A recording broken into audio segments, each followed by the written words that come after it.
right, guys, welcome to another LB South Texas Golf Podcast, episode 217. I'm going to bring him on right now. He's in the green room. He's waiting, baby. He's on ice. We're going to bring on my boy, Ryan Lee. He's an avid golfer. He's been on the show. He's been a special guest on the show. He's going to be on tonight, and we're going to talk about all things golf here in 210, baby, the 210 Roundup.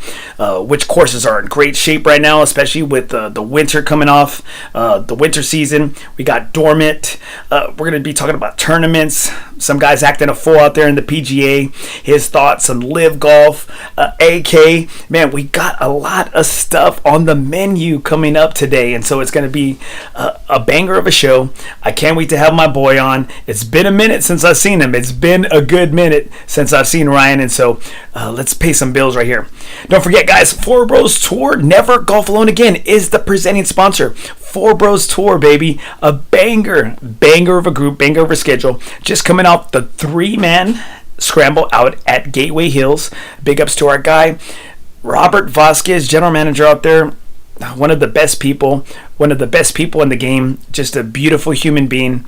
Course was in great shape. Greens were rolling, and it was a great time. We didn't do well. We didn't do too well. Me, Martin, and Osman. We weren't throwing darts. We were not. I was not throwing darts, and I want another crack at it. All right, guys. But thanks so much to FOREBROS Tour for being the presenting sponsor. Never golf alone again. Make sure you check out the schedule. We're gonna be out at La Cantera on Sunday. La Cantera. For a hell of a deal. 52 people are already signed up. Man, you got to get them in, man. We are the hottest group out there. FOREBROS Tour, Never Golf Alone Again. Make sure, check us out on nothingisob.com. And there's a tab up at the top. Click on it, FOREBROS Tour. It'll take you right to us. These are my brothers. I'm so thankful for them. And don't forget, guys, we are coming live from the Texas Chancla studios. Thanks to Jesse Hernandez. He is the man. All right, he helped me out he helped me out recently. The Texas Chancla, man, for any of your needs for DWI, criminal court cases, personal injury, this dude is the man. He is not only a great human being, he's a hell of a lawyer. Make sure you hit him up at jessehernandezlaw.com. He's a hack golfer. He's a beauty in the courtroom, a beast on the golf course. Hit him up at 210-807-8656, the law office of Jesse Hernandez, the Texas Chancla. He'll smack them for you in the courtroom. All right, guys, let's kick out this intro right here and then bring on my dog, Ryan Lee. Look, it's already been that long. Here you go. This fairway Ed from Corpus Christi, Texas.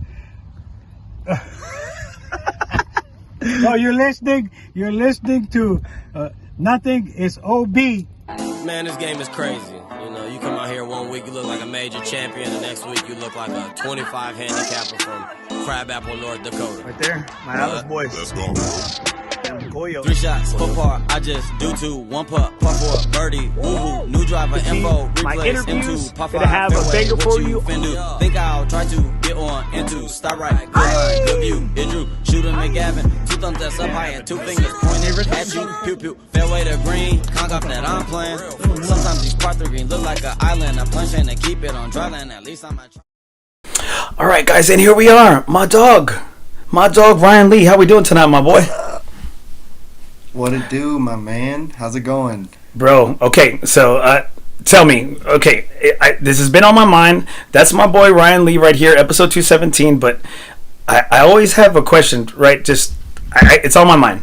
Is Birdie your daughter's real name? It is officially her middle name. Oh, okay. I was like this. I was like, damn, this dude is he's all about that life. Yeah, actually, my wife was actually down to make it her first name. But I was like, Does your wife got a sister? Yes.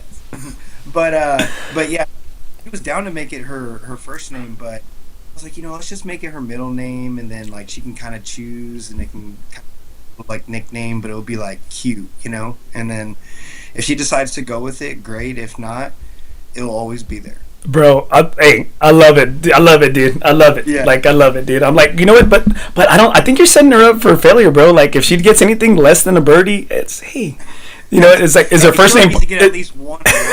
Is her first name Par? Is it Par? Is it Eagle? Like, what is it? My my son's middle name. Yeah. Well, that's Ryan Lee. Ryan, thanks so much for being on tonight, brother. It's been a minute, bro. I miss you, bro. Nice to see you, brother. Yeah, you too, brother. I appreciate you, man. And to answer your question, yes, you do break 100. It's my dog. Hey, he's the guy, the man, the myth, Mark Villagomez, who's made FOREBROS tour hats. He's going to be playing with us this Sunday at La Cantera. Oh, that's awesome. So make sure you got any ideas, you bounce it off of him, bro. It's the time. Okay. Unfortunately, I won't be making that event. You know what, dude? Lose my number. Hey, you're off. You're off. Plus, I'm not gonna lie, dude. $125 for La Cantera is a little steep. In the winter. It's starting to green up. It's starting to green up. I mean, anything's green when you can throw some paint on it. And you know what? Right, that's what's going on with courses right now, right? Okay, well let's just kick things off, bro. Okay, what courses in town do you think right now are maybe okay? So we see it on SA Golfers, right? Constantly, people are trying to judge courses right now, and I think this is probably the worst time of the year, especially here in San Antonio, to try to judge a course. It's dormant season. We're just coming off the winter, and it's not a good time to be a course. You know, even TPC. It's looking a little rough. It's looking a little beat up. We haven't had a lot of rain, and you know what? I can see that they actually made it cart path only a little bit sooner to try to get it green, dude. Because I'm sure you work the VTO, and when I wanted to talk about that as a volunteer, you volunteer for the VTO all the time. You've seen the difference in years where everything's green, and then only the fairways and green are green, and everything else is yellow, right? Yeah. So out of the courses you're playing, you've been around, what is maybe a course that kind of stands out to you as being in good shape, you know, considering all things considered? I would say for me, like, what puts a course in great shape is just essentially greens, like tee boxes and greens. I mean, fairways, I feel like you can deal with fairways, right? Like, you can, if there's a little bit of imperfections there, no big deal. You know, we've hit off worse. But when your greens are not rolling true, and your tee boxes are unlevel, or let's say that they just keep setting up the tee markers, like right where there's a bunch of divots, you know, and you just can't have like a solid footing, I'd say that's probably the most important thing. I mean, especially like first tee box, right? Like, that's first impression. You want to be able to go off. I think La Cantera is one of the best, like, first holes in San Antonio for sure, because when you stand up there, you feel amazing, and then you get to the green and you're like, gosh. Okay, it's a par 5, right? It's a par 5. What are you normally shooting at out at La Cantera? Right there in the rim area. Rim is on the other side. You got La Cantera right there on 16-4 and I-10 by Fiesta, Texas, here in San Antonio. What are you normally shooting on a par 5? You're a big hitter. What's your handicap? Right now I'm a 2.1. But honestly, man, my driver's been a little squirrely. I've been gaining a little bit of speed, so I haven't been able to like tempo out my driver, and I have an autoflex shaft. So which one do you have? I have the rainbow one. It's the SF505XX. Have you been happy with it? Actually, man, I have been. I feel like for me, my miss has always been a right fade, right? Like, if I'm ever gonna miss, I can swing as hard as I want. It's always gonna go right. But with this one, I feel like I can actually move the ball left. I can hit a draw, no problem. The only issue is it can get a little whippy, right? Because it is only like a 50 or like 55 gram shaft. But it's supposed to keep up with your swing. Okay, see, that's like almost a ladies. That's what I need. Right? No, I know, right? Like, I'm used to like a 60 or like a 70. Yeah, like extra step, guys. Just in case, guys, I went back to the headset and the microphone. So if by chance you're listening, thank you so much for tuning in. I got my boy FOREBROS Tour right here, fellow member Ryan Lee out here. So if my sound kind of sounds quirky, if it sounds too high, too low, make sure you let me know so I can correct it. So we're talking about. Might as well. I don't have all the equipment. Okay. Hey, you know what? I can have all the equipment, bro. I can have 16 clubs in the bag, and you're still scoring lower than me, bro. So tell me, so what are you scoring on that hole particularly? The par 5 reach. It's got to be reachable for somebody like you to go for it in 2. Yeah, so usually it's like driver or mini driver off of the tee box, and then it's probably like a 7 wood into the hole. What kind of 7 wood do you have, dude? Everybody, it seems like that's super hot right now, the 7 woods. I actually got the Ping G 440 because Leo got it. And hold on. That one day. That doesn't say anything, dude. Leo changes clubs like it's Chones. Well, like we hope he changes his Chones, dude. And I was like, you know what? Let me see that thing. You know, everybody's got a 7 wood these days. So I hit it, and I was like, dude, I love the flight path because the biggest thing about a 7 wood is not like the distance or anything like that. It is like pretty effortless to hit those distances other than like a 4-iron or something like that. But what I love about it is the descent angle. When you hit that thing correctly, it's coming down at like a 46-degree descent angle. See, okay, so that's been like my biggest thing is like, is a 7 wood better than maybe a 3 hybrid for me? Because that's what I play. I play a 3 hybrid. Absolutely. See, hey, dude, I got the Callaway X Hot 2, bro. It ain't leaving. It really depends on. It ain't leaving my bag. Play it for. It ain't leaving my bag. If you use that hybrid, leave it in my bag. That's going up 16.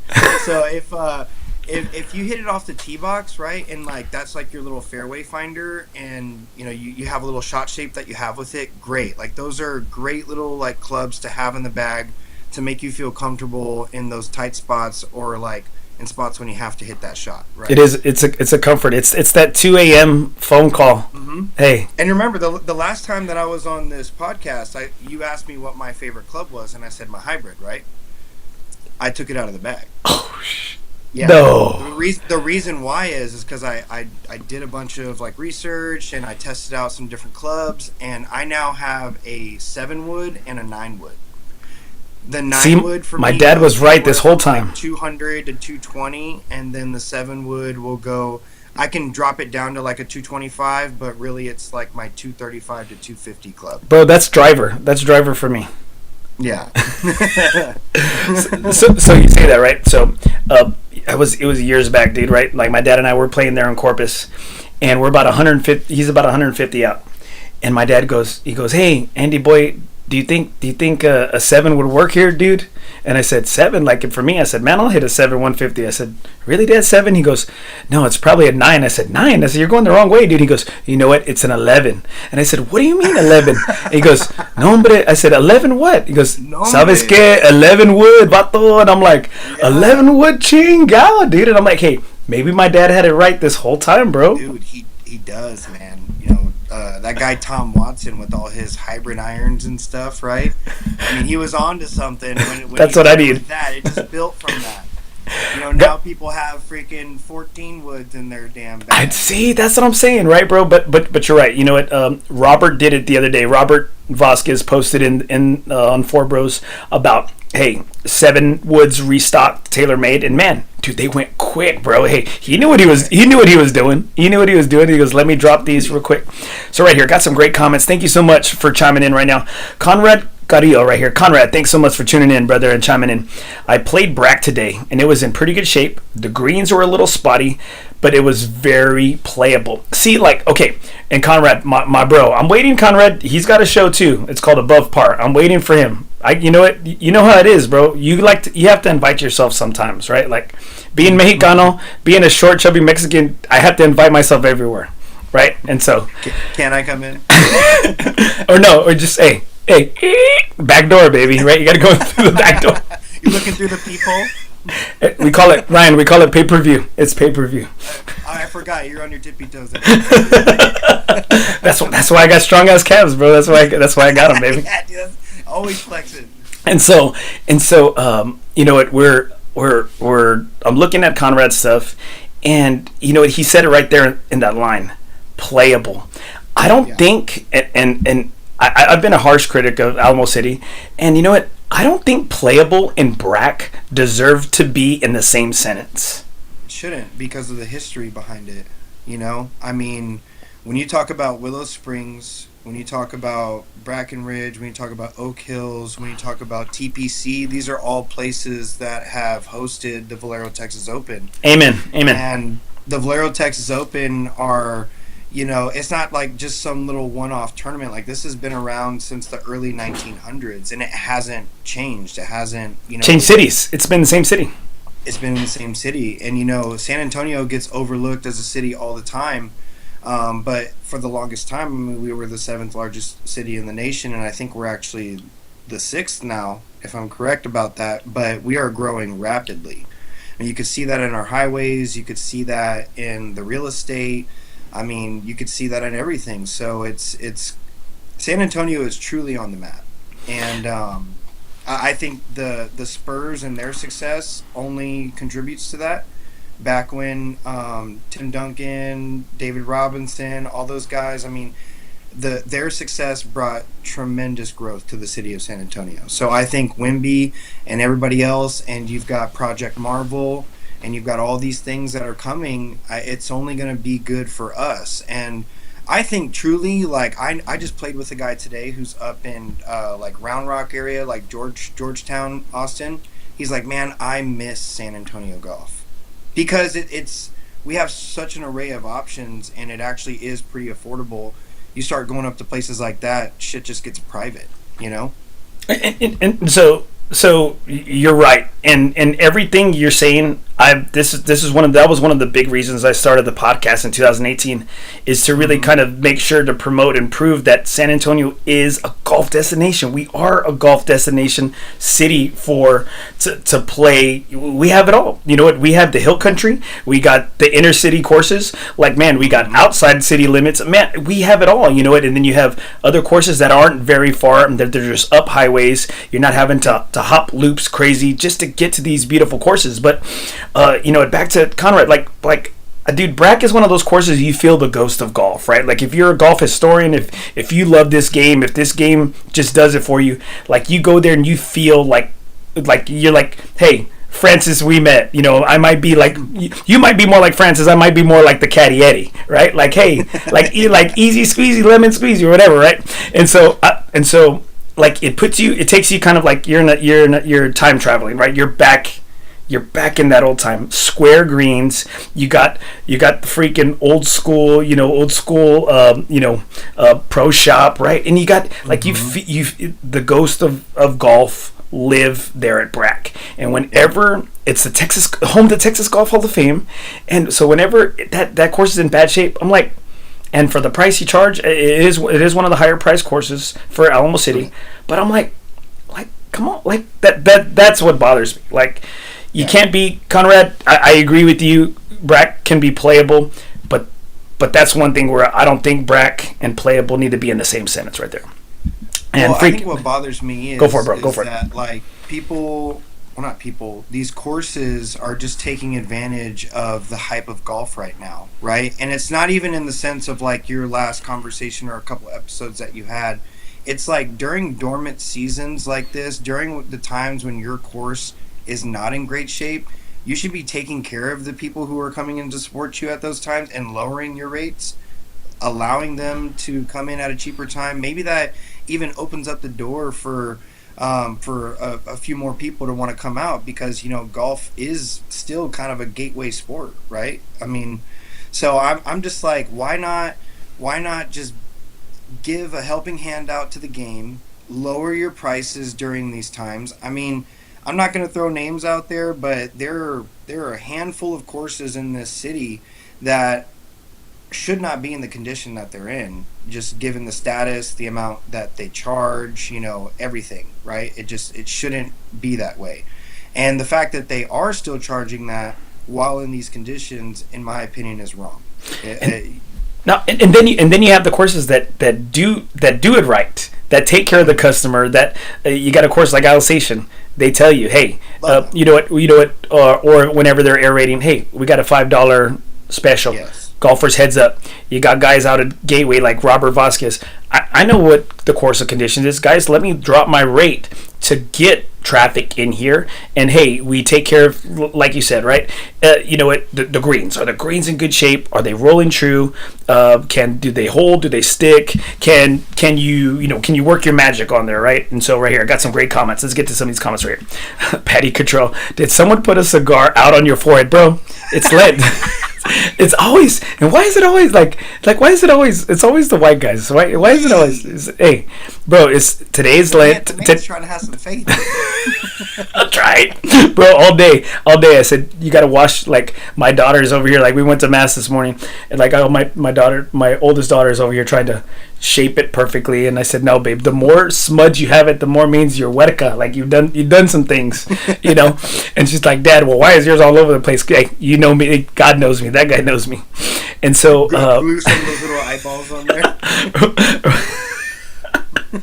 And so it's like we always compare, right? That's the thing of Catholics. We're always looking at each other like, hey, you know, like, oh, yours looks good, oh, mine looks whatever, right?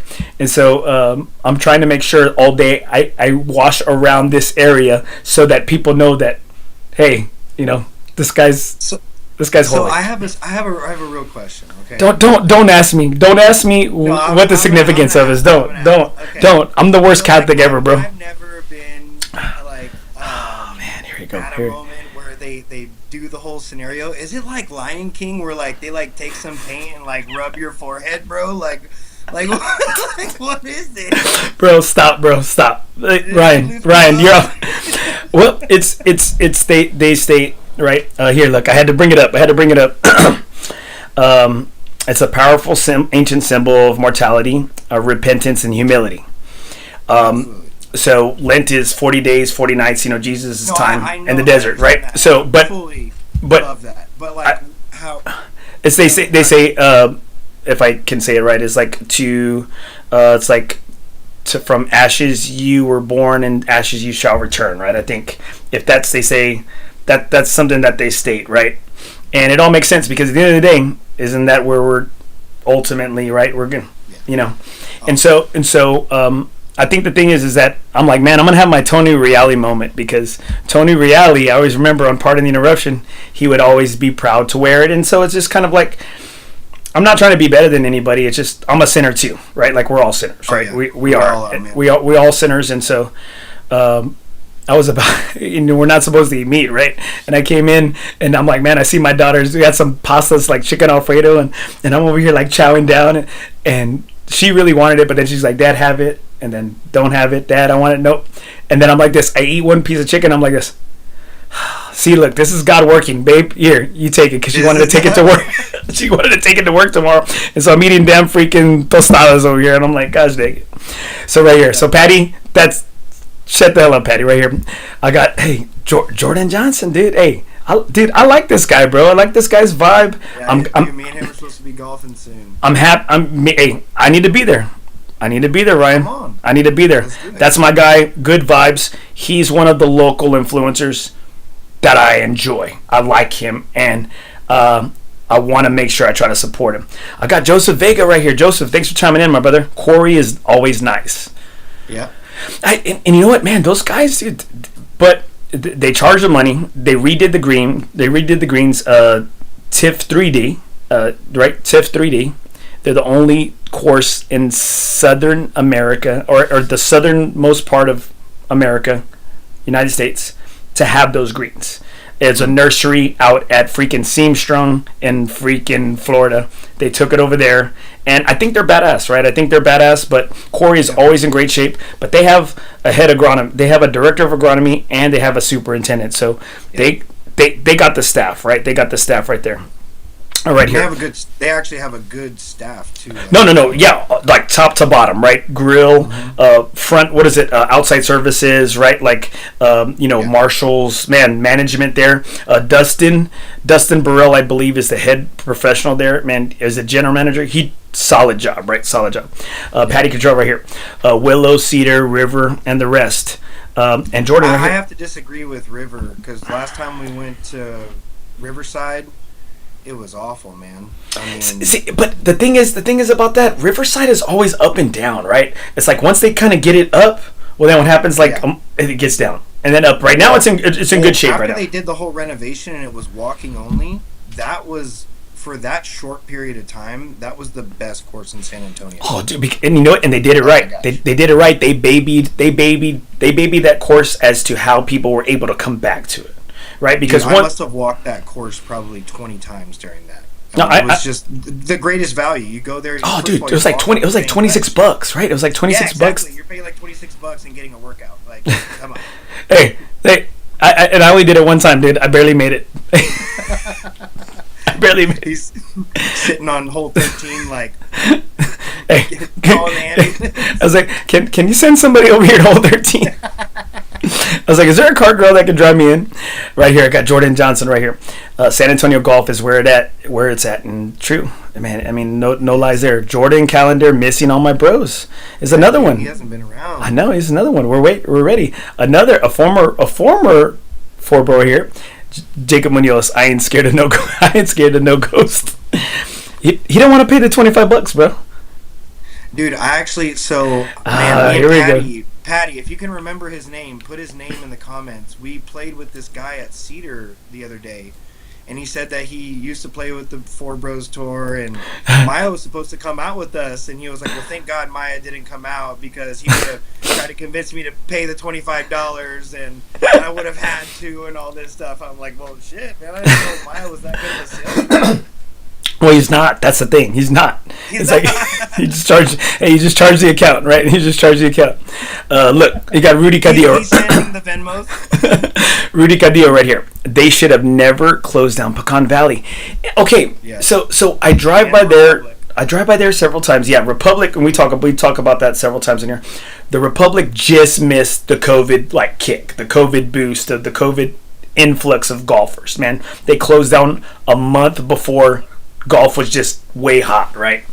And so I drive by Pecan Valley, and you can see, like, I parked several times and I've just kind of stood and looked. You can see, the shapes of the holes and the tree line and things of that nature, and you're just like, dude, why can't somebody just come in here and just redo it? Yes, man. I know it's a lot, and I know old infrastructure, things of that nature, but damn, dude, you can see it, man. And I think, like, any old golfer here in San Antonio or older golfer that I never had the privilege to play it because it was too pricey for me. It was too pricey for me whenever we'd come up here. Well, I didn't even know about it until it was shut down and it was in everybody's memories, I mean, what I had heard is that Foresight came in and they took over management of the Republic and Pecan Valley and just pretty much just ran it into the ground. I mean, of course, it wasn't in a great area, but I mean, with what you had there, I mean, you hosted a PGA event. Like, how do you lose that momentum? Like, how do you? I don't understand that. It doesn't make sense to me. But what I do think is that, just on, like, being a real estate agent, like, the South Side is growing rapidly, right? It's extending out to floors. Like, it's extending out, just like San Antonio's extending out to Medina Valley and Castroville.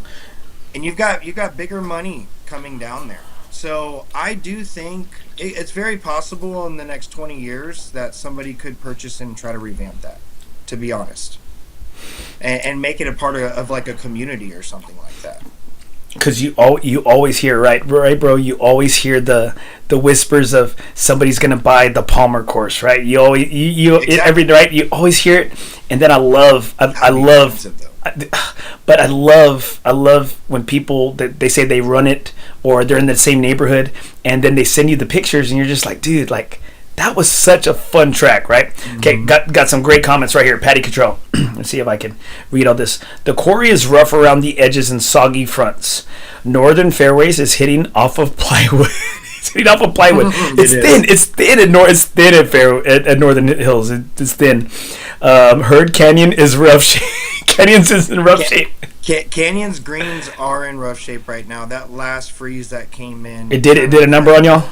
It did a number? It did. We're trying to recover from it. I mean, it's too early to try to take the necessary precautions right now just because of the weather, and it's supposed to get cold again before it starts getting hotter. So I think we got to get through that last cold until we can start taking those. But yeah, man, I mean, honestly, like, the greens are not rolling that great right now. But I think the thing is though is that Canyon, it's kind of their own worst enemy, right? They've created such a great product at a high quality, like yes. always, right? No one, you don't have anybody that could ever say anything like correct. As to the conditions. But again, what are we? We're only as good as the weather or the stability of the weather we've had, right? It's, in my opinion, it's a hiccup. I think anybody can look at Canyon and say like that's, top 3, top 5, course in the city when you're talking about just regular play, not even including private, right? I mean, it's just one of those like standard, like if you're going to go to San Antonio visit, you got to go visit that course. It's always up there. It's one that you have to suggest, and it's one that it's a tough track. It's a great track, and it's well managed. It's well managed, right? All the way from the pro shop, all the way to the car guys, all the way to the cooks. Man, dude, I'm glad. A lot of times when I go play, I'm playing, Twilight Rate. I'm playing with an employee. Mm-hmm. I'm getting they don't got the cook out there, because if they do, like whatever the cook's throwing out there, what do you got? Throw another one out there. I love it out there, honestly. And we were talking about that ourselves, and I think it's probably good to just mention that again. Like, the pricing and everything of golf is just so high. Like, how can you make it more affordable? Like, the greatest way to make golf more affordable is to be a part of golf in some sort of like way, whether it be big or small.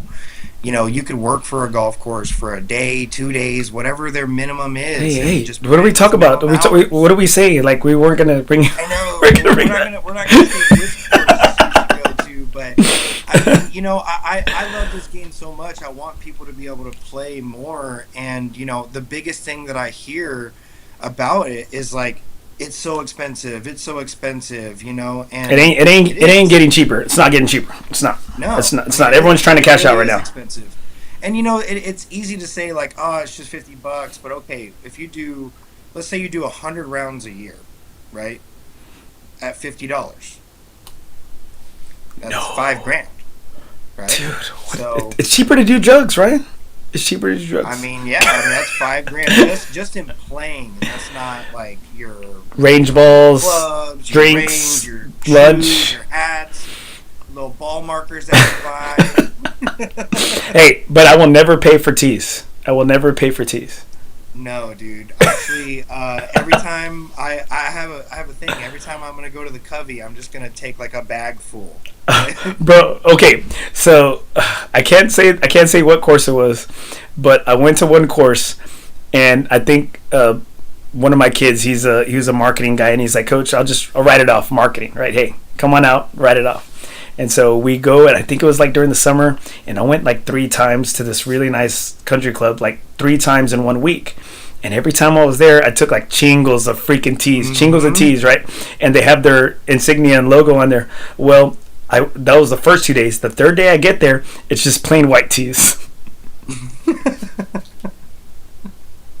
Bro, and I'm like this. I think that was me. I think that was me, and I think that's. I took all the colored ones. I took all the logo ones, right? You're like, this was supposed to last us through, the end of the month. Right here, look, and even Patty, thank you guys so much for chiming in. We got so much comments right here, bro. We got so much comments. Patty Control. I have enough river crossing tees for a few years. Thanks, Paul Sharp. Yeah. Oh yeah. I got enough Covey ones right here. So let's read some. River Crossing had some of the best tees like that they would just throw in the cart, but then they changed them to the plastic ones. The fatter ones? The fatter plastic ones. So they don't even fit, right? I hate them, bro. I hate those fat plastic ones. For one, I mean, like, I get, like, it's easier to kind of put the ball on there, but you feel it whenever you hit the ball. I don't like those. Right here. Let me finish reading Patty's comment right here. Okay.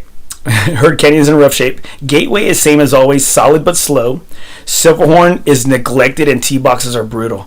And again, I think is that just where we're at in regards to the influx of golfers that we have in the limit and the amount of courses we have or we don't have to meet that need? Because you said it yourself, you're in real estate, and you see it's like, I asked somebody the other day that owns a car wash, why are we seeing so many car washes pop up everywhere? He said because there's more cars, there's more people. Yeah. Why are so many homes and apartments being built? because people are moving here, you know, and it's just like it's we need something to kind of keep up with us, right? Like to keep up with the growing game of golf. Well, actually, that's what I was going to say before you said it. Is like it's my idea, Ryan. I said it first. Yeah. I said it last. Okay. But no, I was going to say, like, these courses can't keep up with the traffic that they have, bro. They don't have the right maintenance crew. They don't have some of the right management, you know.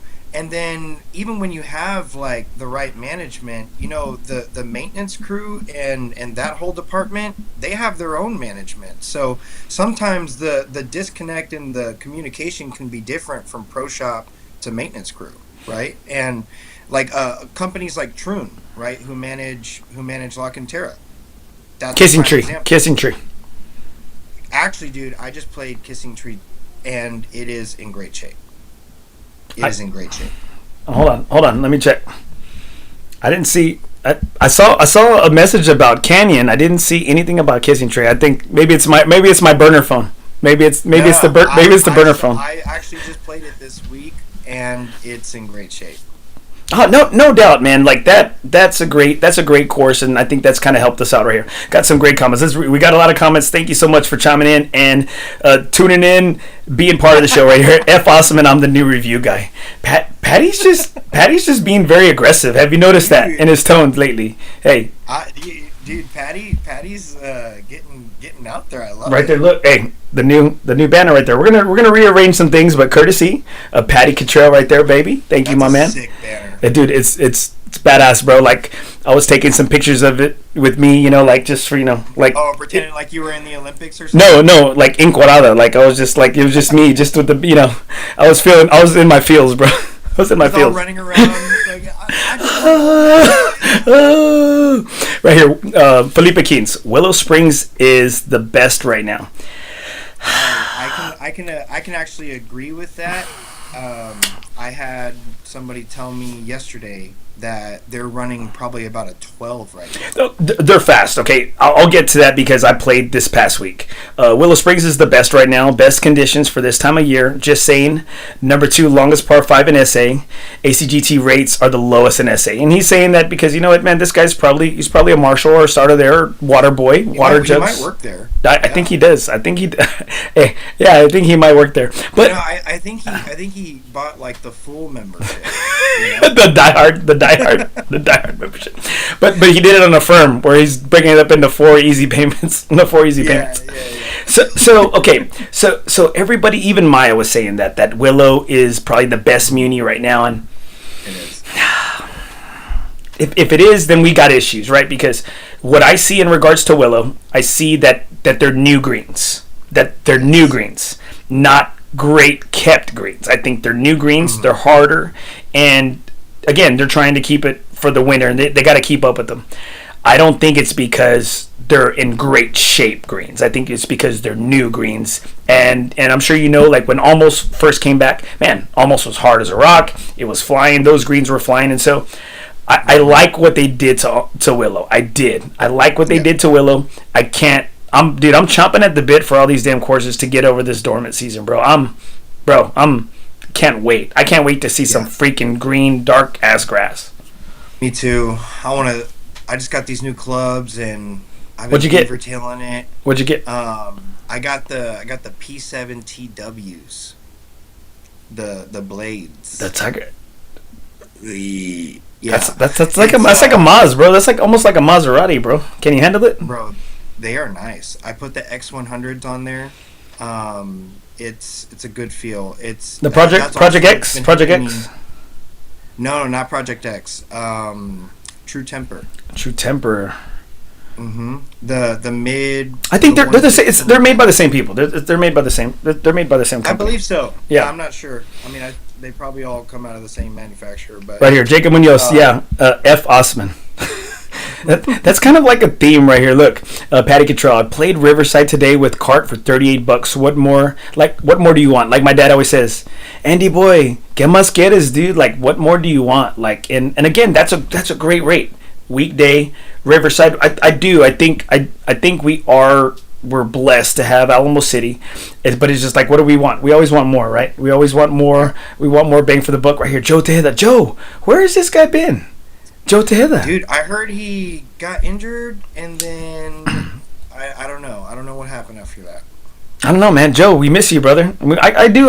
Sure. I do a heat check sometimes, and I always check on him. I always say, "Hey, hold the bird." Check the pulse. Yeah. I have to. It's like I heard it was a foot. Then it was like, he was getting fixed. He had some issues. And so, but we miss him, bro. Can't wait. Look, Patty Control. Andy looks Hindu. You know what, Patty? Patty, it was the first time. It was funny the first 10 times I heard it, bro. Okay.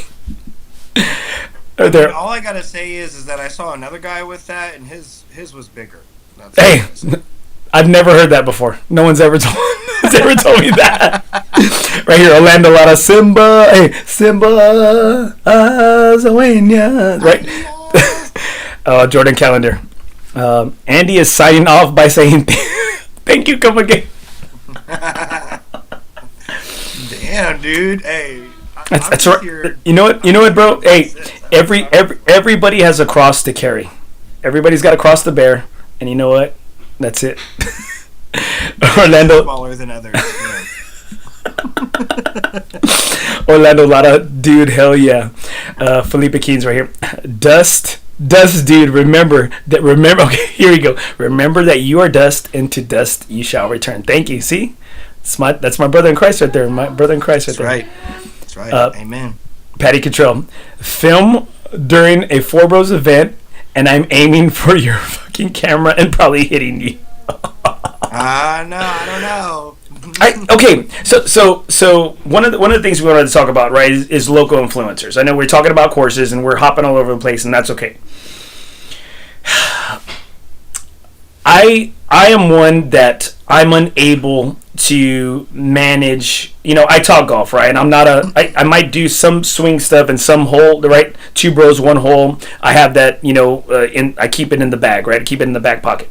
But that's not where my love and passion is. This is my love and passion. This is what I prefer to do, and try to do it right and do it well.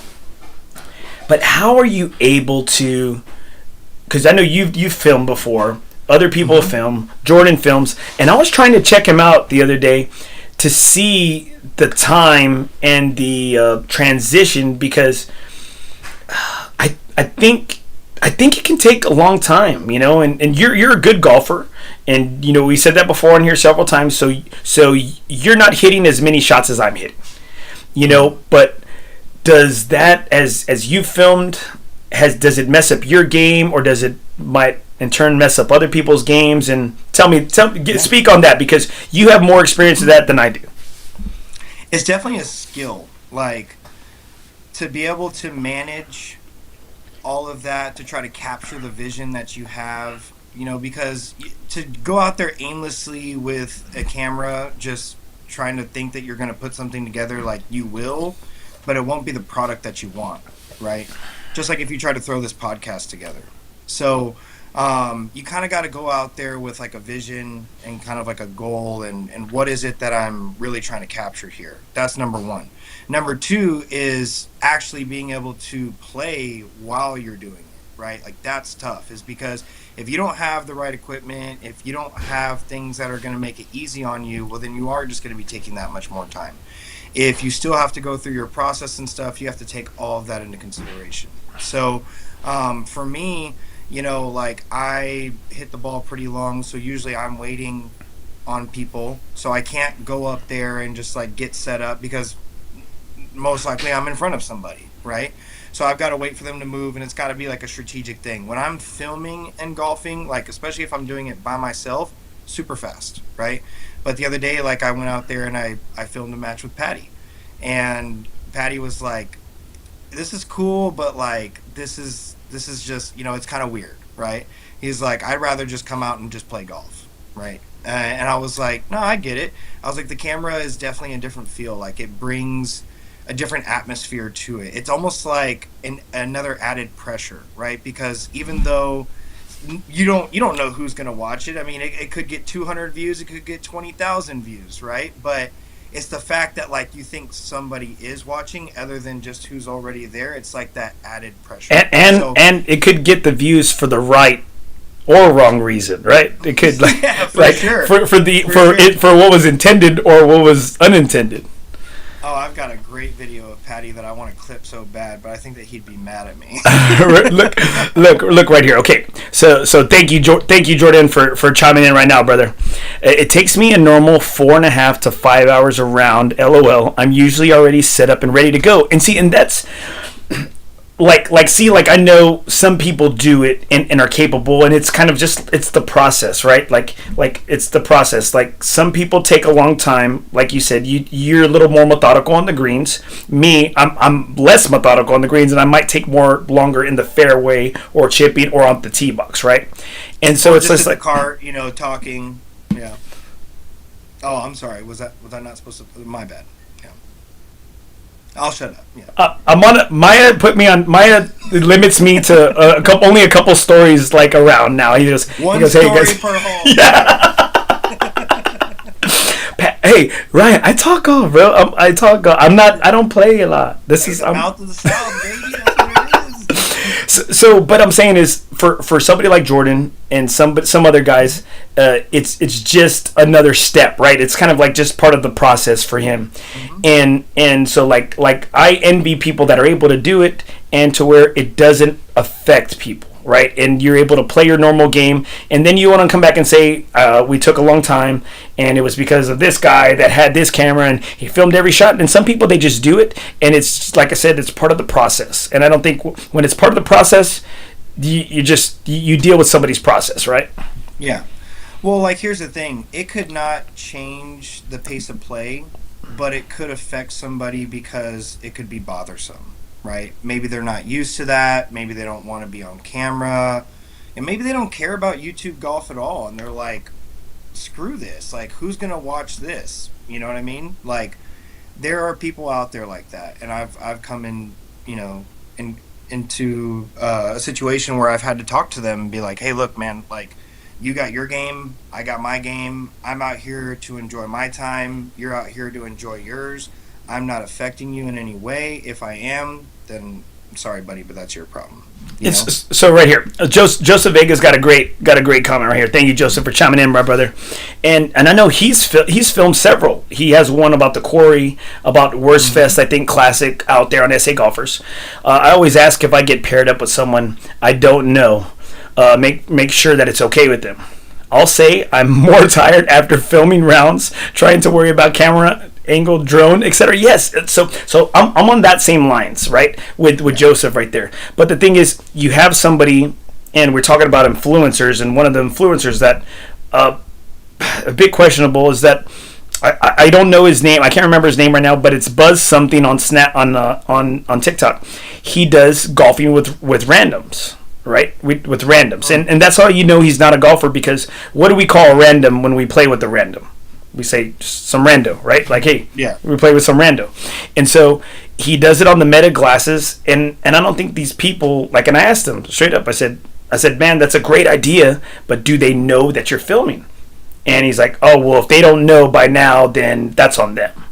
And I'm like some people don't know, and some people, hey, golf HIPAA, right, Ryan? Golf HIPAA. Hey, maybe they shouldn't be out there, or maybe they should be at work, or maybe, they maybe insurance claim, or like, I think it's just it's you say it because, and I think I see Jordan doesn't bring a lot of people into his. I think maybe if you're on the green, the focus is him, and same thing in your films. You make you the focus, not the focus of everybody. Like, you're not focusing on everybody else. But especially when, like, you're on the green, there's going to be people. There's going to be other people that are going to be seen. It's almost inevitable. I mean, I've seen it in Jordan's videos as well. I mean, it's in anybody's videos who's played as a single or who's gone rando. I mean, I remember I was watching GM Golf one time, and he went into like some random skins game, right? And he was not trying to put anybody in, but at the same time, it's just like they kind of get in, especially on the greens. It's one of those things where I think it's just growing. I think YouTube golf is just growing. I think more and more people are going to want to do it. I think there does need to be a respect factor about it.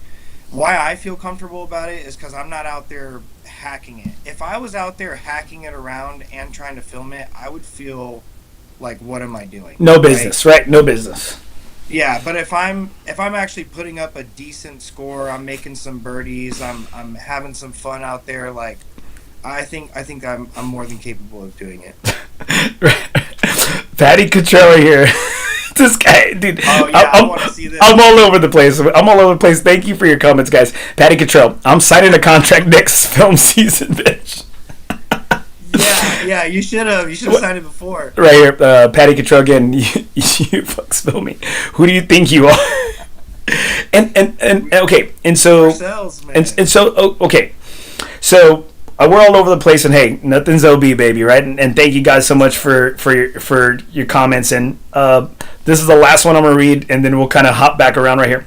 Jordan Calendar. I don't have time for a 4.5 hour round as it is, much less a 7.5 hour Ryan filming round. Oh, that's so funny, dude. I mean, look at you. You're like, that's hilarious. And you sound. You know what? It's like, for one, he's never played with me.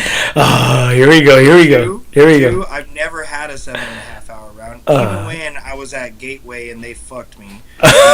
So, I mean, hey, ever since then, I'm that guy, right? Anytime there's ever a day, I'm always that guy. But that's cool, bro. I don't care. To be honest, I really don't. For me, I have goals that I'm trying to accomplish, and I know that, I enjoy it. So if somebody doesn't, then I'm sorry. You have to encourage the hater raid. That's what you gotta you gotta embrace it. I love it. I love it. There's I don't know. I don't know. I don't know if you love it. I think you want to love it. I do. It's fuel to the fire. I don't appreciate it, right? I don't appreciate it. I don't appreciate it. No, listen, this is a real thing, right? Like, I don't appreciate it when people talk bad about somebody when they don't deserve it. But if you are going to have those haters just because you're simply envious, jealous, or you're just, insecure, I mean, that's not my problem. The good thing is, only move forward. The good thing is, Ryan, I'm all of those. So I'm just like, pick what that's why we're friends. So okay, we just put it all on. So this is what I'm trying to get at. I know you as the man and person, right? I don't know Jordan that well, but I can say for you is that you love the game. Like you love the game. Your fucking daughter's middle name is fucking Birdie, bro. Like that's what I'm trying to say. Like you love the game, right? You love the game. I love the game. I think I have a sense for people that are doing it just for the clicks or the likes or the wanting the clicks and the likes. Like, I appreciate people that I see doing it, and I want to support those people that are doing it that love this shit, right? Like that truly have a love for that. And I kind of sometimes, and I think that's the thing, right? You can kind of feel somebody's genuineness through the camera or through audio or listening to it. And so I'm like, so those are things that I place value on and appreciate it. And I'm like, Ryan, if I had your swing, I'd probably be filming. I'd probably filming more if I had your game, right? I probably would be. If I could pull off a golf onesie like you wear, I'd probably be taking. Actually, I want to see that. And so it's hey, send it right here. So it's things like that, like. It's one of those websites where you have to click the box where it says "I am older than 18." Okay, well then you know what? I can't. My wife has a parental controls on my phone right now. So that's where I'm at with golf influencers, right? I kind of feel their realness, or they being fake through the camera, or through their actions, or they. You saw it one time on SA Golfers with that guy Vincent Saint. He was clout seeking, right? And he even said it. I'm clout seeking. I'll beat anybody for $1,000, or you beat me, I don't pay you. I beat you, whatever, right? Vice versa. And it's just like it's cool chatter, But I love to support the guys that love this shit and that love the game, right? And so I always tell somebody, and I want to be the one to support the next guy. I don't want to be the one to say, "Oh, I'm jealous of you," and I'm like, I just know my lane. Like I like to drive in Braille sometimes, But you know what? I like to I enjoy the lane that I'm in, you know, and that I will be a supporter from afar for other people doing their things. You know, anytime anyone's ever said, you know what, I'm going to start my own podcast. And I'm like, bro, start, like, do it. Like, I'll support you. Like I said, I don't want to ever be that guy that doesn't support the next guy, right? And as we talk about that, we talk about who your favorite golf influencers are, and you said they're the big dogs, right? And I think from the Internet Invitational, we've all gained like maybe some favorites, right, as to how they carry themselves, things of that nature. And if I had to throw one out there that I had no idea who this guy was, is Duke. Oh, bro, dude, that guy is wild, bro. He's badass, dude. He's just perfect for content. I mean, he doesn't even try. It's just natural. And I love that guy. I love him, but you know one thing, like I've always loved Fat Perez, right? FP. But you know what? Now that he's kind of slimmed up, I don't want to be like. He doesn't have that same. It's like it's almost Mojo, right? Like it's kind of like right, like I don't know. You know, I don't want to be the hater. Perez doesn't sound good. Oh, it's Fit Perez, right? FP Fit Perez, yeah. And so I'm like, I don't know. One guy that I do really like is I'm starting to like, which I've never been a fan of. Good. I've never been a fan. I'm starting to like Booby. I'm starting to like Booby. Really? Yeah, just because from the Internet Invitational. I always kind of thought that he was kind of annoying, and then I actually heard his story. Mm-hmm. His story. Sober, finding Christ. You know, and again, so what do? Hey. I don't look at that as a bad thing. It's like, man, I give you mad props and for telling everybody your story, right? And so I liked him before that, and then I heard that story the other day, and I'm like, well, I mean, maybe that's why I like him, because he's being real, right? Well, one of the guys I can't stand. You're a person. You're mixed. You know, you got some mixed race in you, right? Asian and Irish. You know, a few other things. Yeah. Hey, the 23andMe hasn't come back yet, right? It hasn't come back yet. Yeah, they didn't have enough papers. and so,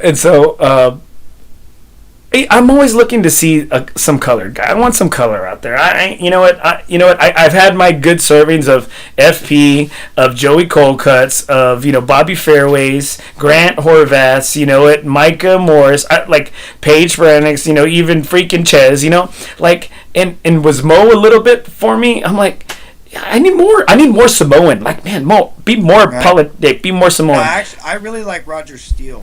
I like Roger Steele, but I think he's just.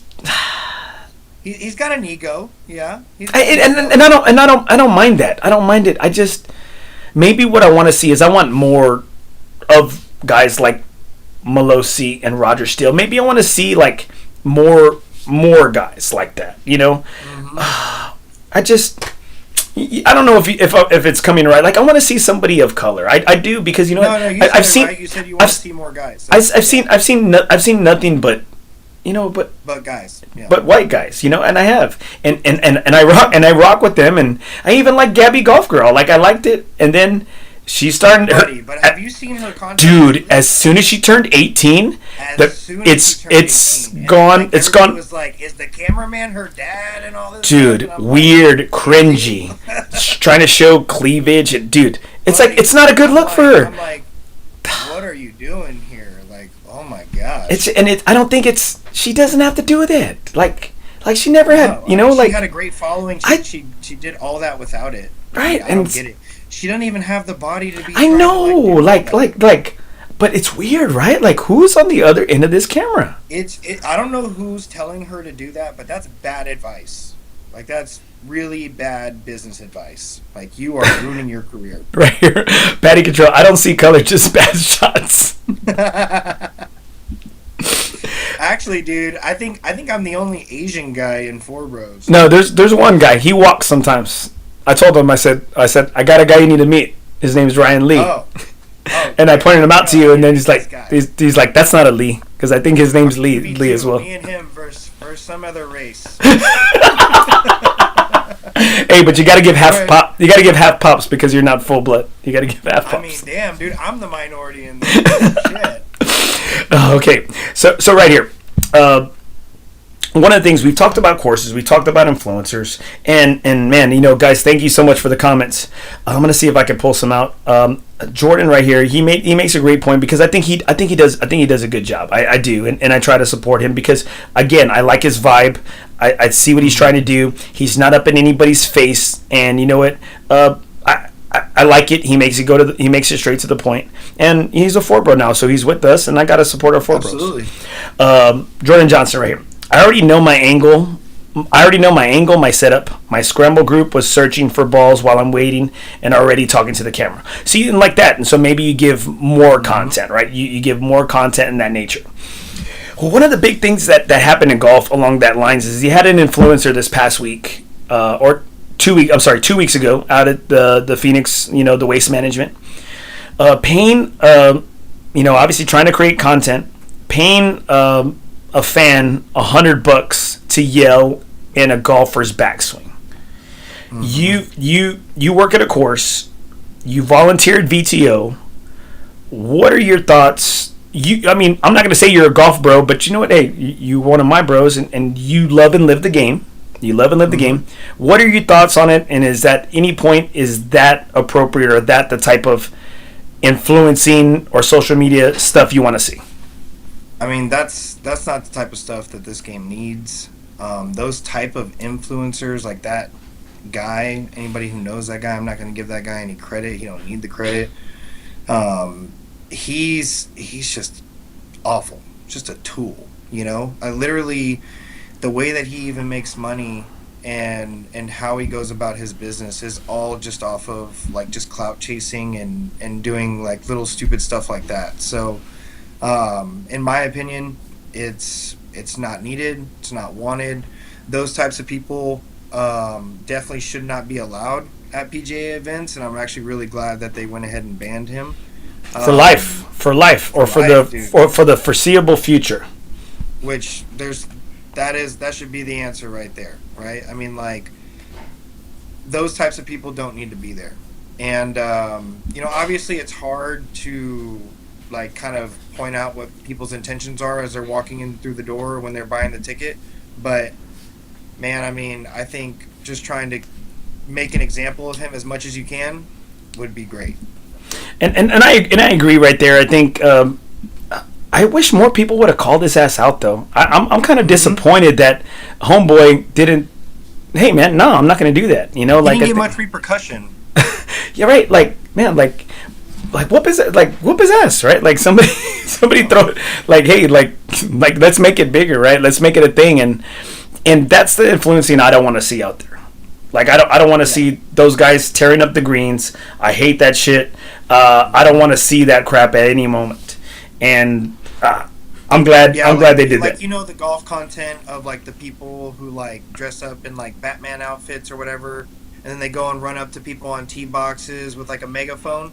It's funny as shit, but it's also like not needed, right? Like, well, I want to see the other side. I want to see somebody getting their ass whooped for doing that. Like, okay, so growing up in Corpus, there's a course, Oso Beach, and one of the holes, I can't remember, is it one, 2, 3, I think it's 4 tee box coming back this way, right alongside of the road. For years, like people like hit the horn as guys are about to hit, and you know what? It doesn't bother me, right? I'm almost kind of expecting it. I need the noise anyways, right? And so, like, I laugh at that stuff like that, but man, like, I catch a hold of somebody, like, I'm gonna mess somebody up, like, man, like, I want to see that side of the prank. Let's see this side. They were showing one, what was it? Rampage was going around bringing this guy, and man, he was like, this one big dude slapped him, and then this other UFC guy like knocked him out, and I'm like, I want to see more of this, right? Like, I want to see more of this is what happens when you act up. That's good content. That's stuff I want to see. I subscribe to UFC. Right here, look, man. See these guys, dude. Our bros are all over the place. Patty Control, David Vu. See, look, there you go. What about Vu? The Asian persuasion, like the couple, like there you go. You and David Vu. Oh shit! But wait, is he actually Chinese or? Hey, okay, stop. Look, come on now. Hey. I mean, I guess beggars can't be choosers, right? But if you're Indonesian, I'll take you. Come on. Ryan, if you check the other box, hey, come on. Are you a Pacific Islander or what? Yeah. Oh, dude. Okay, Rudy Cadillo right here. Have you seen Eric Lottery Golf? Yeah, hey, Sas. Yeah, you know, hey, the Parmesan. I like him too. I do like him. Clapping the cheeks. Yeah, I like him. Right.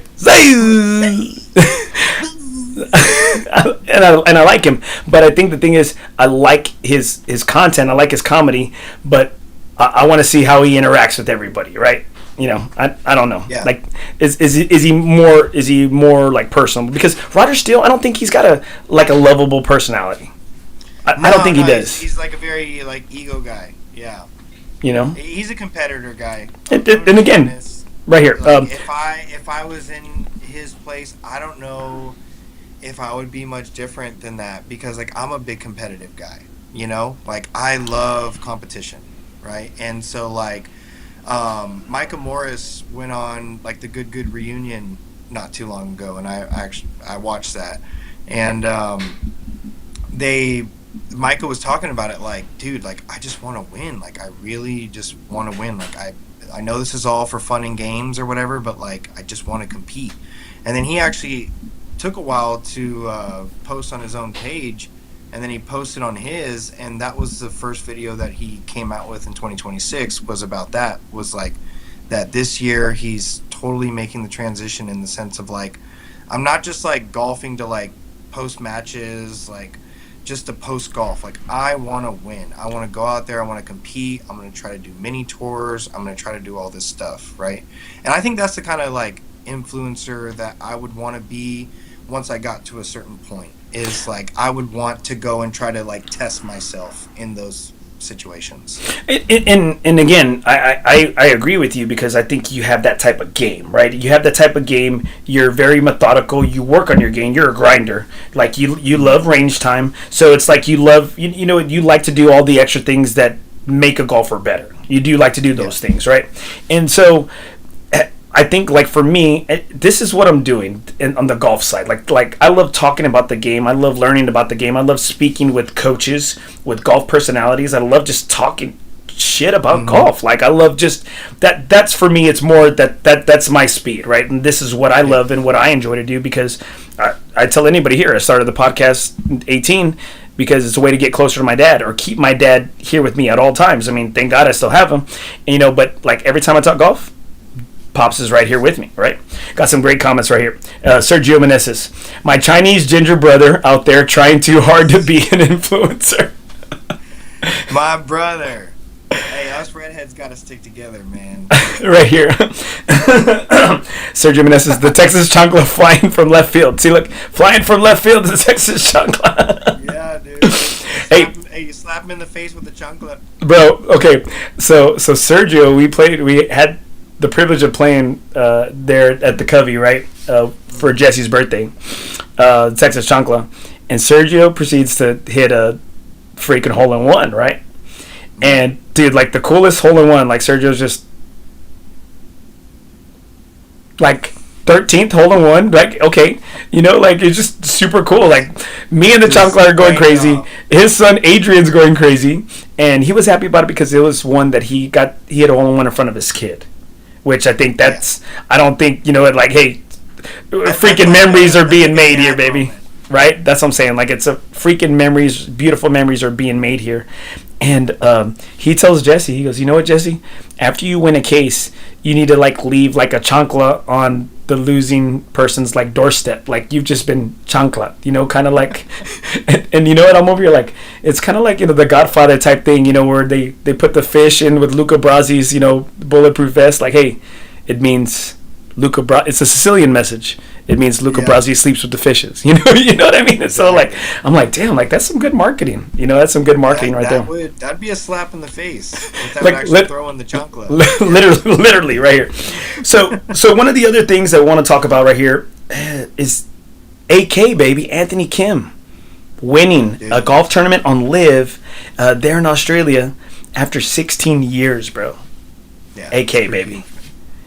Well, what I love about it is he came on to the league as just like a fill-in, right? And he didn't really show his best stuff. You know, he had a couple showings where he was really, you know, kind of doing it.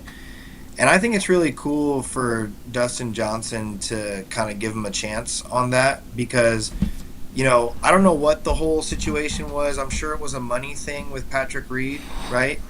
But for him to give him that chance and for him to choose, I don't know if it actually went this way, but for him to choose him over Patrick Reed, that's pretty big because Patrick Reed had just won a couple of tournaments on DP as well. I think the thing is that he's leaving Live, and so that a spot was open, and I don't think it could have worked out any better, not only for AK but for the Perfect four aces. Timing. Yeah, perfect timing.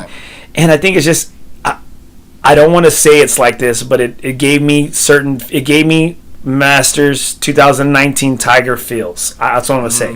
We're in the group chat, and you know what? It's like freaking 10 o'clock at night. Mike Ayala goes, AK heating up, and I'm like this, like what time? It's 10 o'clock at night. Like, dude, what are you talking about? And I'm like, oh shoot, they're in Australia, so turn it on. Hey, golf at 10 o'clock at night is beautiful on the weekends. Pretty when cool. when you're just there chilling, got nothing else to watch. Right now, there's no NFL. You know, there's no college football. So you know what? Hey, let me check it out. And then seeing AK roll off 5 birdies out of 7 of the last holes, dude. Yeah. So I actually watched every single shot. I watched a YouTube of every single shot that he had that round. And he didn't really have good iron play. His iron play in the beginning, like his first front 9, was pretty bad. He missed a lot of greens. You know, he saved a lot of pars. His putter saved him. But he missed a lot of greens, and then in that back 9, dude, he just turned it on. And that putter got hot, dude. The putter got freaking hot, dude. I mean, he started walking those things in, bro. Dude, he was fist pumping rowdy, dude, like from like the top turnbuckle. Like, man, like he was. That's the type of golf I like to see, man. We need more of that. Like, I don't care if you're Tiger Woods or not. Like, show some damn enthusiasm out there. What's your birdie thing, or like when you're hot? Like what is your go-to? Because I know what my go-to, like, I guess mannerism is. Definitely a fist pump. Sometimes it gets even more aggressive, like an uppercut or something. But hey, you know, you could spinning roundhouse kick. Comes out of me. Might just do a cartwheel into the hole, and while I'm, you know, on the bottom hands, or I'll just pull the ball out while I'm there, but. I mean, it's definitely like it always goes back to Tiger, bro. Like, I go back to my Tiger celebrations, and it's some sort of, you know, version of that. I keep it real. Just this is it. That's it. I told you. That's just it's like you know, like nothing too crazy, you know. This very I got there's a lot of golf. There's probably a lot of golf to be played, you know, and I'm a little dude. I got to conserve my energy, right? If it's early in the round, like let's say hole number 1, you get a bird. I'm just walking it in, picking it up, and moving on, and not trying to make a big deal out of it because we're just going to try to do it again on the next hole. You know what I mean? But so going shooting going under par in a hole is a little bit more the norm for you, right? So this is what I did at TPC. Jordan and I were kind of chatting it up. He said he shot like an 84 and he had 3 birdies. Well, I had an 82 and I shot 3 birdies. But this was the stretch. I would birdie, double, birdie, double, birdie, double. Holy shit, bro. And he's like this, and you shot an 82, and I was like, yeah, but the rest of the round was like amazing. Yeah.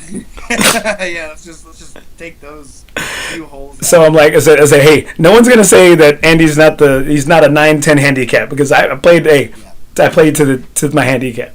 You know, and that's so crazy because that speaks to my game as well. Like, I'm so the guy where I'll have like a couple of holes that will like really affect my score, whether it be double or maybe just a really bad bogey. Maybe I, you know, hit the green, you know, on in the first shot, and then I 3-putted. I mean, I've done that twice this week on par 5s where I'm putting for eagle and 3-putt, right? But I mean, that's also green condition as well. But I mean, Yeah, dude, I want to score, and when I do score, it's like I want to be excited about it, but also, you got to kind of like keep the lion tamed, So it's you can't get to, right. You got to keep your. Or we've had several teaching pros on here and big time, at general managers and head professionals, and the trend is you got to check your emotions at the door.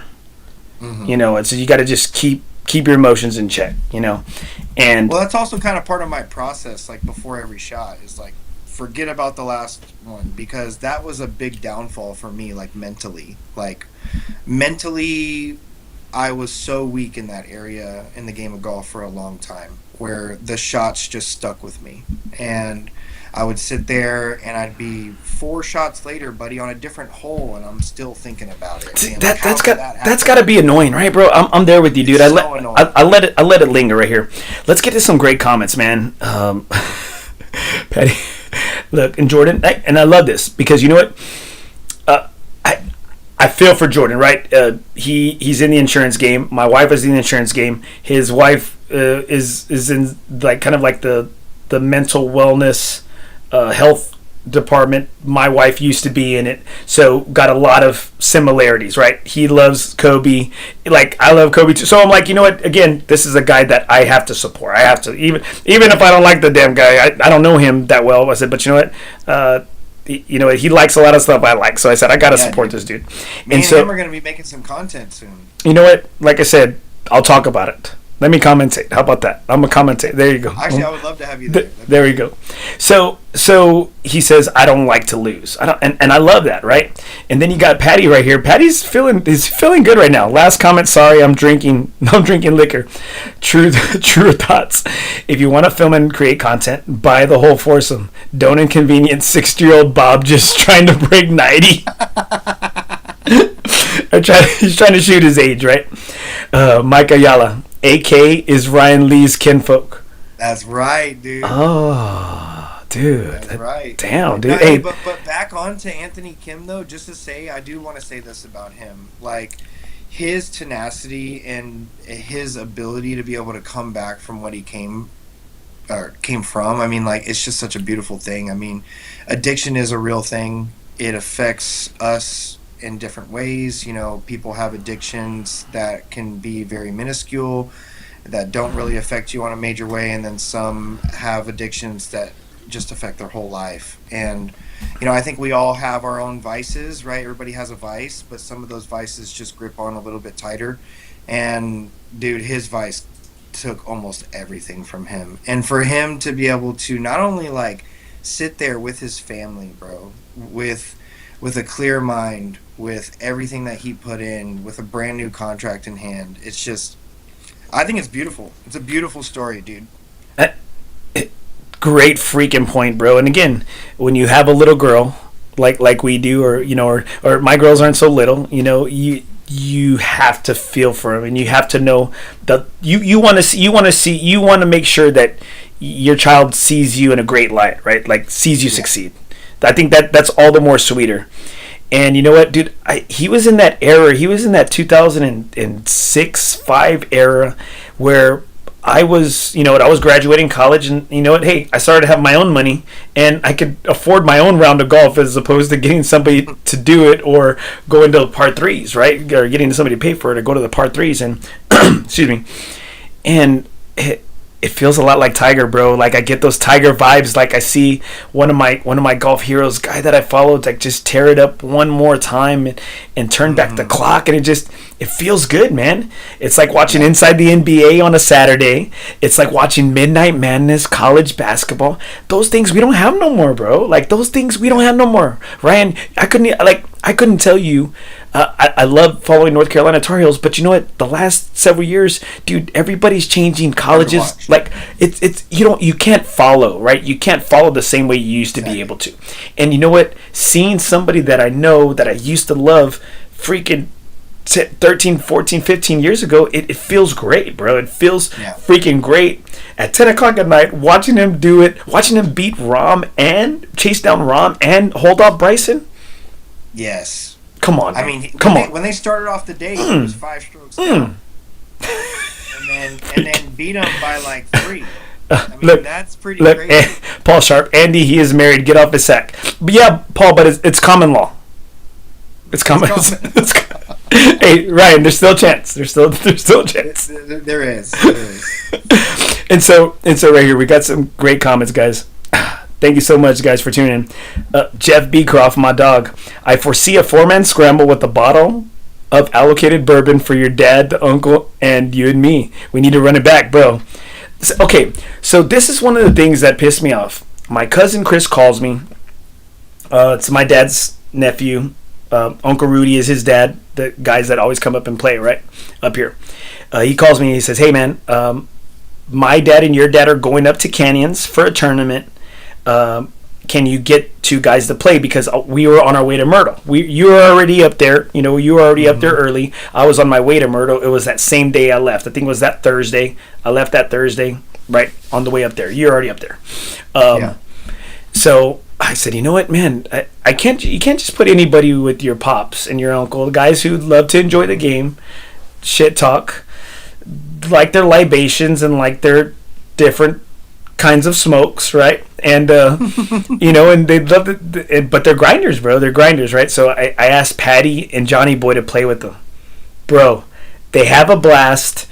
They'd rather play with them than play with me, and so like, and you know what? Like, and my dad saw like a better golfer in real life, and so that's why I'm like hurt. Like Patty and Johnny Boy, like crushed my dreams, crushed the father and son. Like Patty and Johnny are like the son that my dad never had, like those are like so like every time like my dad's up here, he's like, hey, sabes que, are we gonna see Johnny Boy and Patty? And I'm like, no, man, screw those guys.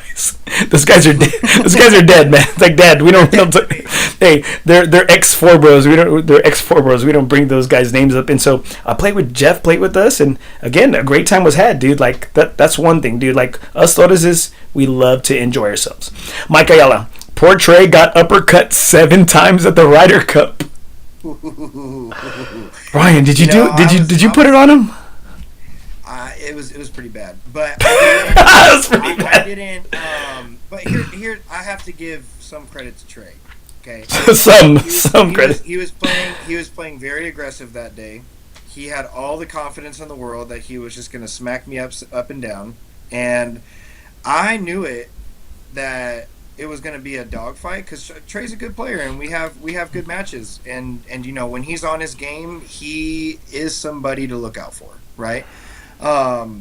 But I know that when it comes to these types of events, when it comes to fighting for my brothers, when it comes to getting that point, you ain't gonna get it, So, I mean, I just knew that I was gonna win at the end of the day. So I didn't have to talk. I didn't have to say anything. And Leo was there the whole time, and he knew it. He knew it because I was telling him the whole time. I was like, I could be a lot louder than I am right now, but I'm gonna stay right here and just let him think about what I'm doing to him, and I think that was more mental warfare than me actually opening up my mouth. For me personally, I think if I would have tried to egg him on and say some stuff, maybe he would have played better. Who knows? Maybe you bring some game out, right? You pull some game out of him. Type of player. You were that type of player where you start talking some smack, and then all of a sudden, here comes the birdie. So it's rare, but I'm gonna tell you, and I saw that he's on right now, Fernando Hernandez. I don't think we didn't have a very pretty match, bro. Dudes are winning holes with triple bogey, double. It wasn't pretty. It was not a pretty match. Put a camera on that one. It was not. You'd waste a lot of film. And that's the thing, though. But you know what? I enjoy playing against Fernando because he's somebody I respect, I get along with. And you know what? We have... I've talked about it on the show several times. Look, Fernando's like, hello. I've talked about it. But how do we try to beat each other on the course? We did it by having some drinks, playing some not so good golf, giving each other some putts when it's for double or for triple, and a lot of mutual respect, a lot of back and forth. And that's the way I like to have a competition, where it's it's even, right? And you go back and forth, you trade shots, trade swings, but then you also do it by having some drinks, enjoying the company, enjoying a great course like Valor Creek was, and don't worry, bro. I'm saying it for all of us. It was a bad day for both of us. It was like he's like, you had to mention it. It was just like who wasn't gonna suck? Who was gonna suck the least, right? And but you know what? It just and it happens like that. Happens to the best of us. Happens to the worst of us. And I love that people don't want to lose and you don't want to give in and you don't want to quit. But you know what? I think everybody took singles that day, and everybody was trying to win, right? Everybody was trying to win because it was up for grabs, and we came up victorious, right? Well, I think for Team Sepco, right? Like we had everything to gain, and they had everything to lose, right? And some people felt the pressure of what they had to lose, and some people thought that they already had it in the bag, and I think that's what gave us the full advantage, is because us as a team, like we were just grinding, bro. Like we weren't gonna give up. It didn't matter if it was day 3, or day 1. Like we were out there giving everything we got. Day 1 and day 2. Well, day 2 went better than day 1, but day 1 did not go the way that we planned. But I can tell you this, dude. I put my best foot forward out there on day 1 for sure. I've said it on here. I let Mike Ayala down on day 1. Jordan and I worked really good together on day 2. I let Mike down. Mike was playing hero golf. He was doing everything. I let him down, and that bothered me, right? It's kind of stuck with me. That was kind of like what I took away, right, from the whole thing, is that I let Mike down. I didn't help him out, and he was, I hide my weight well, Ryan. I'm 170 pounds solid. At that time I might have been closer to 190, but I hide my weight well, and I wish I could have helped him out, and it bothered me. It bothered me that I didn't do at least my job, right? I didn't at least give my partner the chance, because he was making he was playing hero golf, bro. Drawing balls are freaking around, trees and up and unders. Dude, Mike is one of those guys too. He's a dog. Oh no, you can't count him out. You can't count him out. He's when you put him in the moment where he has to show up, 9 times out of 10 he's gonna show up. Oh no, bro. He might not have his best stuff, but you would never know it because he don't give in. He does not give in, and he does not give in, and he grinds. He literally does. And that's why I've seen him where he's on his shit, and I've seen him where he's just a scrambling man, and he will not give in, and I felt bad. It bothered me. It really bothered me because he's my bro. He was my teammate, and I let him down, right? Because we lost on the last hole, and I missed a putt to not even. The other guys didn't even have to putt because I missed mine. They didn't even have to putt. Yeah. And so that kind of drove me to want to improve, right? So to find the Lord. And on that day, it wasn't that day I was saved. It was the Monday after, right? I needed his grace the next day. So as we wrap up right here, bro, I'm so appreciative of you. And man, you always bring the vibes, dude. Like in the words of Ike Camarillo, hey, Ryan's a vibes guy. Vibes, always bringing the vibes, baby. So I appreciate that, man. Let's just kind of close out on these last 2 things, right? So we talked about, and let's kind of bring it back. We talked about the course conditions. I think one of the best courses right now at this moment with the conditions, I have to say it's La Cantera. I have to say it. You said it. I think it is though, La Cantera, and I think one of the worst courses right now, worst courses on the other side, Olympia Hills. I've seen and it sucks because that is, I think for me in my game, that's one of the toughest tracks and layouts for me. I've never shot well there. It's such a good track, and they've had a lot of problems there. Right. They've had a lot of problems there, and I want it to be good. But what I hate is whenever a course gets redone, because they said they have a lot of improvements that are going to go into it. They just redid the greens in 2024, and the greens already look really bad. Right? And like you said, it could potentially be from the winter, right? And so I'm hoping that, hey, as it gets greener, the temperatures get better. Hopefully, it can grow out of it. That's what I'm hopeful for. Yeah. But leadership makes a difference. You said it. From the guys from the front all the way, like the top to the bottom, it matters. It matters. It's a collective effort. You know, collective effort. They got to be on the same page.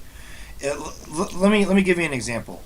If the pro shop says, "Hey, this day is supposed to freeze. It's going to be 32 degrees, and it could be a potential frost delay," right? Maybe we should keep the tarps on another night. Oh, but we've got it fully booked all the way to 10 a.m., which is going to give us $10,000 or whatever the case may be. Nah, screw that. Go ahead and pull those tarps, right? Well, when that happens, yes, you capture that $10,000, but then you slowly start diminishing what you've built, and now you've got this word going around. And when you start having just one bad review go around, it spreads like wildfire, right? And then all of a sudden, people are not wanting to go. People are saying, "Oh, I heard Canyon was bad," and then that may deter somebody from wanting to go play there.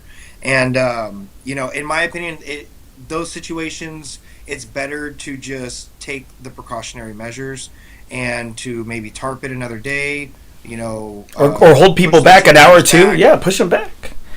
Whatever. But that's my solution with that. And it's not let's capture this money right now because it's available. So right here, Jordan right here, Jordan. Olympia Hills is so good whenever it's in good shape.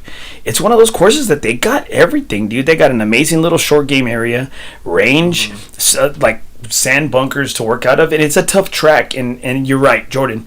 But it top 5, okay, when it's good. But what happens when it's not good, Jordan? I think that's how you maybe rate the bones of a course when it doesn't have its best, right? And you see like it's still got the bones, it's still got the structure, and does that crew have enough to get it through, to make it to growing season, to make it to where you overseed and things of that nature. The last thing right here, the last thing that I want us to cover, and this is where I'm going to bring this picture up right here. This is one thing that there's some great people at Alamo City Golf Trail. There's some great people there. The trend, we know golf is hot. It hurts me when San Pedro was a course that I truly loved going there, and I would just be there all day, just working in the sand bunkers there, going from putting green to putting green, playing the par 3, hanging out in the little, like it was a Caddyshack pro shop, being out there, learning stuff from the old guys.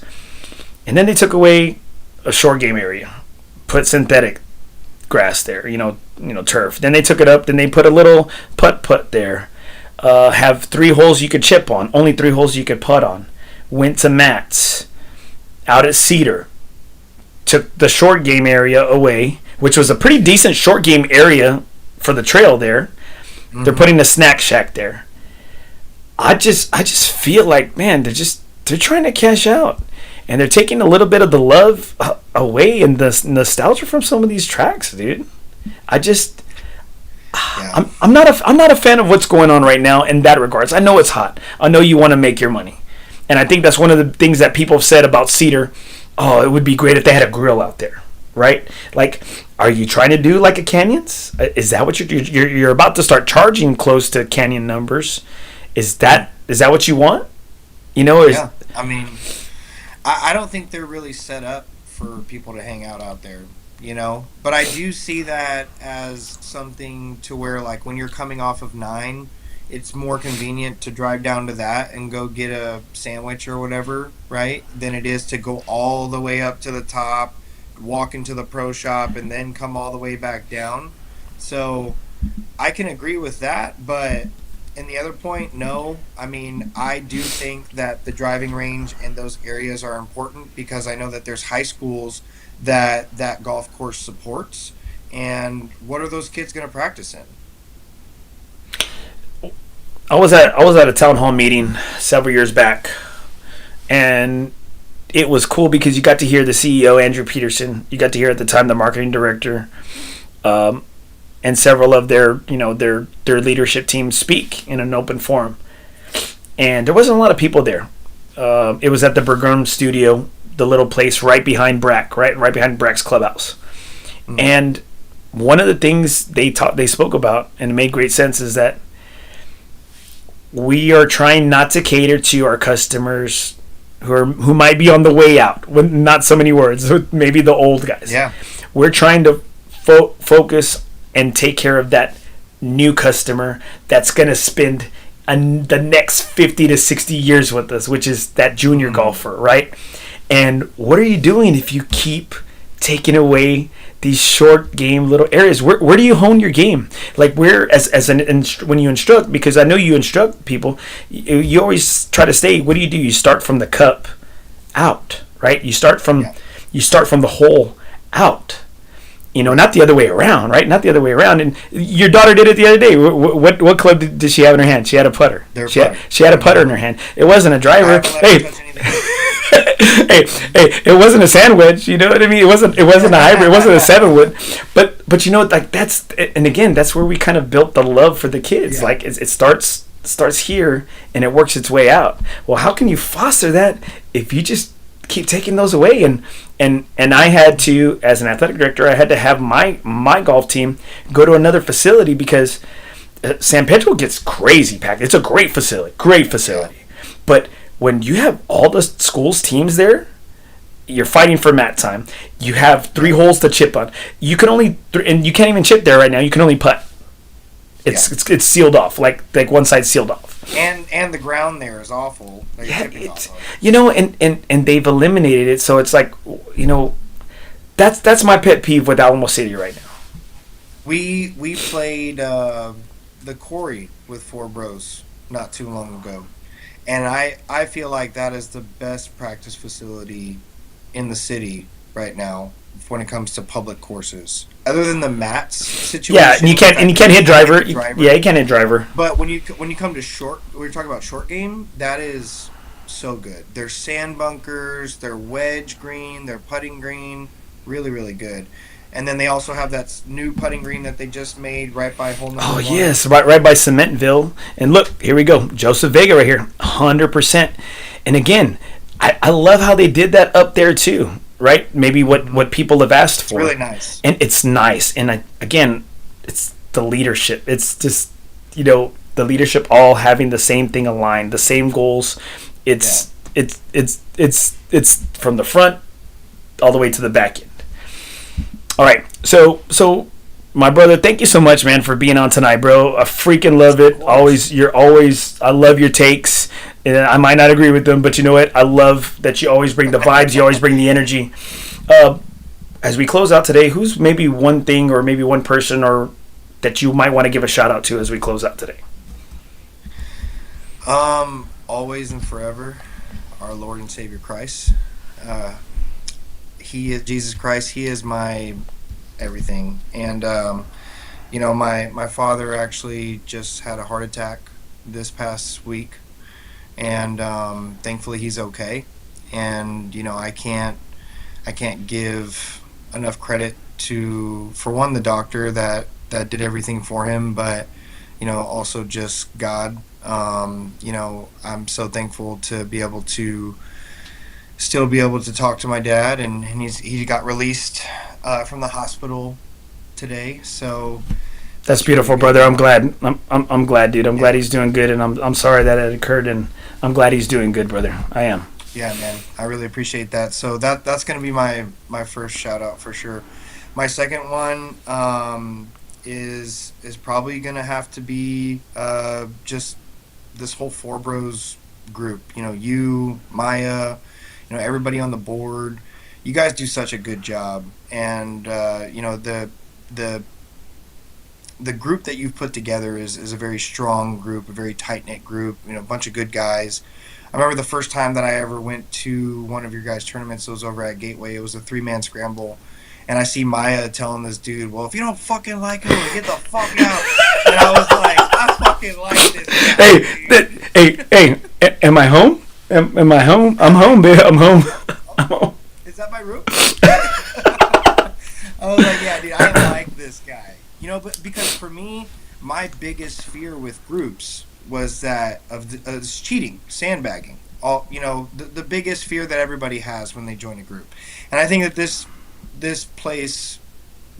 group does a great job of kind of managing that. I think there's still some some things that will always need to be worked out, and I think that's mostly just people kind of padding their handicaps, right? When they know that they're having a bad round, maybe they'll just go ahead and continue to have a bad round. Hey, you're just going for skins. It's called handicap improvement rounds. So that's something that I think could be improved on. Maybe we're out here actually trying to get better, instead of just trying to play for net. But other than that, man, I think that this is one of the best groups that you could ever be a part of. I tell anybody and everybody about it. I wear my gear proudly, and I'd stand up for you guys and fight for you guys whenever, man. So this group is great. I appreciate you, my brother. And when it comes down to it, man, this is one of those places where you can call this home for sure. So you got my text, right? Did you see my text? I just sent you right now? Okay, all right. So as we do that, just so as you being still early in you're a young dad, right? Mm-hmm. You and your girl are you're in your early stages, and it's beautiful, right? Well, my girls are starting to get older. I got my oldest daughter. Thank God that got into Texas State, and she's gonna go Olympic lift out there at Texas State. That's awesome. And yeah, man, I'm so proud of her. But she's slowly on her way out. Well, my youngest is in 8th grade, and she ran track today. She ran the 1600.